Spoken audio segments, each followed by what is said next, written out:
गोदाई मातेला म्हणते, अगं मी 3-4 दिवसाची बाहेर गावी कामासाठी चाललो, तर माझ्या हातचा नैवेद्य तू नामाच्या हाती पाठवून देजो. बरं ठीक आहे. 5 वर्षाची नामदेव आहे, काय समजणार आहे. आले घरी खेळत खेळत. ती आई, पप्पा कुठे गेले? पप्पा कुठे गेले? त्याची आई म्हणते, गोदाई माता म्हणते, तुला कोंबडा आहे का? पप्पा पगार म्हणाले, पप्पा परदेशात म्हणते, तू कोंबडा आहे का? नाही. मग पप्पा ना म्हणता बाबा म्हटले, आई बाबा कुठे गेले? तेव्हा म्हणले, तुझे बाबा 2-3 दिवसाची बाहेर गावी गेले, तू नैवेद्य घेऊन जा. ठीक आहे आई. गोदाई मातेनं नैवेद्य केला आणि देवापाशी निघाले. नैवेद्य देवापाशी नैवेद्य ठेवला आणि नैवेद्य ठेवल्याच्या नंतर 1 मिनिट झाला, 2 मिनिट झाला, नैवेद्य खायले तयार नाही. नैवेद्य खाला तयार नाही. नामदेवांच्या डोळ्यात पाणी आलं. नामदेव म्हटले, नामदेव रागात म्हटले, देवा तू नैवेद्य खा, माझे हात घाण आहे का, मी धुवून आलो, आता तरी नैवेद्य खा. तरी खायला तयार नाही. पण नामदेवराय म्हटले, नामदेवराय लडकुंडी आली. मग म्हणाले, देवा तू नैवेद्य खातोच का मी या झगड्यावर नुकसान मी 3 पर्यंत म्हणतो.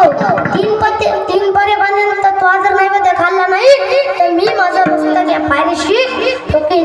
1 म्हटलं, 2 म्हटलं, 3 म्हटलं, 4थींदा जो असा आदळाला गेली की देवानं हात मदत टाकला. देव म्हटले, ए नामदेवा हे काय करतोस रे? देव कधी नैवेद्य खातो का? देव कधी नैवेद्य खात नाही, पण देव बोलतो कसा? देव म्हटले, बरं ठीक आहे, मी नैवेद्य खातो, पण आई नैवेद्य खातो पण कोणाला सांगायचं नाही की मी नैवेद्य खाल्ला. मी तुला वचन देतो, तुला आण देतो, कोणाला सांगायचं नाही. बरं ठीक आहे, सांगत नाही.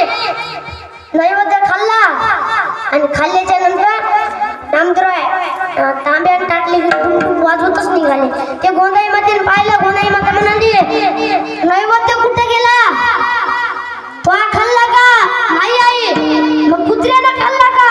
नाही. मग तूच खाल्ला का? नाही आई, देवानं खाल्ला नैवेद्य. खोटा बोलू नको, देव कसा खाईल नैवेद्य? गोदाई माता म्हणाली, खरं आई, तुझी शपथ घेतो, देवानं नैवेद्य खाल्ला. आण फुटली. नामदेवाची आण फुटली. खोटा बोलतोस म्हणून ना. गोदाई मातेनं काडी ओढली, काडी काढली, नामदेवांच्या पाठीत टाकली. नामदेवराय लडकुंडी आले. नामदेवराय म्हटले, आई खरंच मी खाल्ला नाही.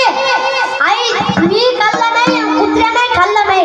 नैवेद्य खाल्ला कुणा? देवानं खाल्ला. देव खातच नाही, दुसरी काडी टाकली आणि देव लढायला लागले. नामदेवराय लढायला लागले. आई तुला बघायचं तर उद्या माझ्यापाशी नैवेद्य दे, तू सबल पहा बघ. बरं ठीक आहे.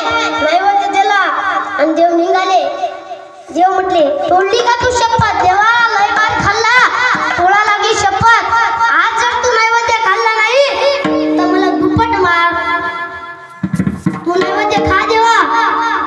देवानं नैवेद्य खाल्ला आणि तिकून दामू शक्ती आली. की पाहिलं आपल्या नामाच्या हातचा नैवेद्य खाताय, आपल्या पोराच्या हातचा नैवेद्य खाताना पाहिलं. गोदाई मातेनं खिडकीतून पाहिलं. दोघांनाही आश्चर्य वाटलं. आतापर्यंत माझ्या हातचा कोणी नैवेद्य खाल्ला नाही, देवाने खाल्ला नाही. आज आपण माझ्या पोराच्या हातचा नामदेवरायांनी नैवेद्य खाल्ला, पण देवानं नैवेद्य खाल्ला. पण शपथ तुटली. नामदेवरायांचे चरणानं सोळी सर्वता आण तुझी पंढरीनाथा हेच अभंगाच्या जनासंग